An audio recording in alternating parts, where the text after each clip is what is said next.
हर हर महादेव, जय भोलेनाथ। जैसे शरीर में किसी भी जगह पे आपको गांठ हो गई हो, गले में हो गई हो, बाजू में हो गई हो, कई लोगों को पूरे शरीर में गांठें हो जाती हैं और बाद में वो कुछ बीमारी का रूप ले लेती हैं। तो आपको क्या करना है, जिस व्यक्ति को गांठ हो गई है शरीर में, आपको भोलेनाथ के मंदिर जाना है। जैसे मैं आपको सेम बताती हूँ कि भोलेनाथ पर एक लोटा जल चढ़ाना है, बेलपत्री चढ़ानी है, तो आप एक बेलपत्री वहाँ पे मंदिर में चढ़ाइए। तो उसको आप औषधि के रूप में भोलेनाथ से मांग लीजिए। आप उसको घर पे लाने के बाद आप उस व्यक्ति को खिलाइए जिसको गांठ हो गई है। खिलाने के साथ साथ में आपको क्या करना है, उस व्यक्ति को वह बेलपत्री लगानी भी है। आप किसी चीज पर कूट कर लगा लीजिए, उसका थोड़ा पेस्ट बना के उसकी उन गांठों पे लगाइए जहाँ पे उस व्यक्ति को गांठ हो गई है। उनकी गांठें बिल्कुल ठीक हो जाएगी। अगर उस व्यक्ति को गांठें बहुत ज्यादा है, शरीर में बढ़ गई हैं कि ठीक होने का नाम ही नहीं ले रही हैं, तो आप दूसरा उपाय ये भी कर सकते हैं कि आपको एक लोटा जल लेना है, तांबे का लोटा लेना है, उसमें आपको एक चावल का दाना डालना है। पूरा चावल का दाना लेना है, खंडित नहीं लेना है। एक चावल का दाना पूरा होना चाहिए। मंदिर जाइए, शिवालय जाइए, वहाँ पे वो जल चढ़ाइए। वैसे तो आप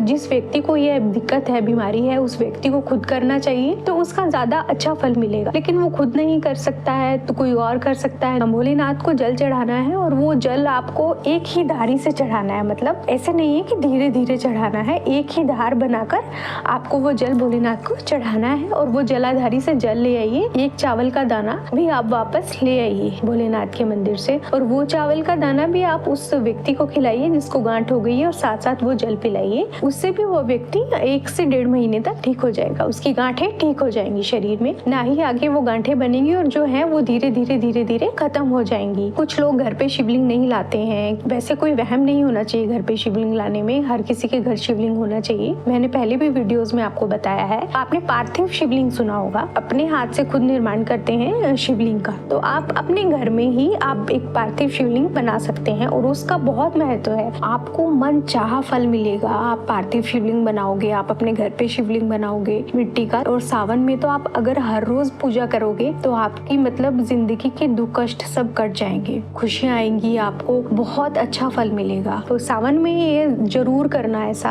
आप पार्थिव शिवलिंग जरूर बनाना। वैसे आप रोज भी बना के पार्थिव शिवलिंग की पूजा कर सकते हैं। आपके घर में गमला होगा, उस गमले की मिट्टी से आप पार्थिव शिवलिंग बना सकते हैं। आप वैसे भी घर पे मिट्टी लाके भी आप पार्थिव शिवलिंग बना सकते हैं, और उसकी अच्छे से पूजन अभिषेक करो, जल के साथ, दूध के साथ, दही के साथ, घी के साथ, शक्कर के साथ। वो अभिषेक आप अपने घर पे भी कर सकते हैं, और उनको फिर आप वहीं पर गमले में ही विसर्जन कर देना। अगर आपकी जिंदगी में ऐसे कुछ कष्ट हैं जिनका कोई हल ही नहीं हो रहा हो, तो आप उसके लिए भी एक उपाय कर सकते हैं। आप जहाँ पे शिवालय जाते हैं, जिस मंदिर में जाते हैं, उसके आसपास कहीं भी आप बेलपत्री का एक पेड़ ढूंढिए। बेलपत्री के पेड़ के नीचे आप एक मूंग का दाना चढ़ाइए या फिर एक चावल का दाना, दोनों में से एक चढ़ाना है, कुछ भी, और उसके ऊपर एक लोटा जल चढ़ाइए। अपनी मन्नत को रख के आपकी वह मन्नत 3 से 4 घंटे में पूरी हो जाएगी। मतलब भगवान शिव सोचना शुरू कर देंगे कि आपकी जो भी समस्या है उसे हल करने में लग जाएंगे। आप ये उपाय भी करके देखना। अच्छे से पूजा कीजिए भोलेनाथ से, जो भी आपकी इच्छाएं हैं, जो भी आपके दुख कष्ट हैं, आपका ये सावन के महीने में ही आपका सारी तकलीफें,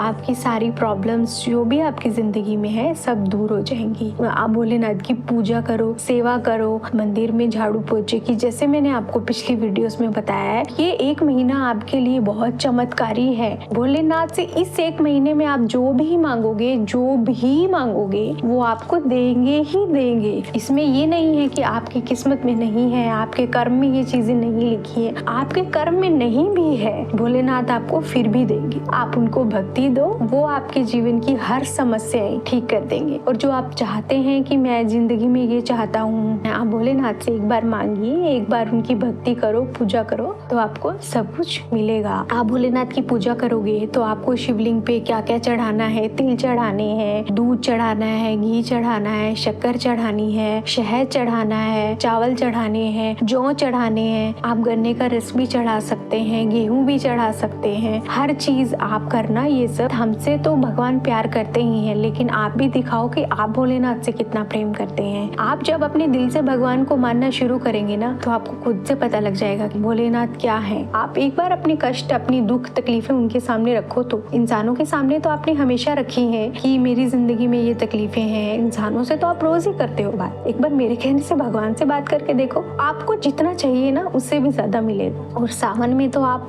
अगर अपनी कोई भी तकलीफ भोलेनाथ को बताओगे ना, चाहे वो कितनी छोटी है चाहे वो कितनी बड़ी है, और फिर आपकी जिंदगी की हर समस्याएं सॉल्व हो जाएंगी। और मुझे भी बताइए, हो सकता है कुछ ऐसे कष्ट हों, कुछ ऐसी दिक्कतें हों, कुछ ऐसी मतलब आपको कुछ ऐसे एक्सपीरियंस हो आपके भोलेनाथ को लेकर, आप मुझे भी कमेंट्स में ये बताया कीजिए। भोलेनाथ की भक्ति करो, प्यार करो, प्रेम करो और अपनी जिंदगी को अच्छा बनाइए। हर हर महादेव, जय भोलेनाथ।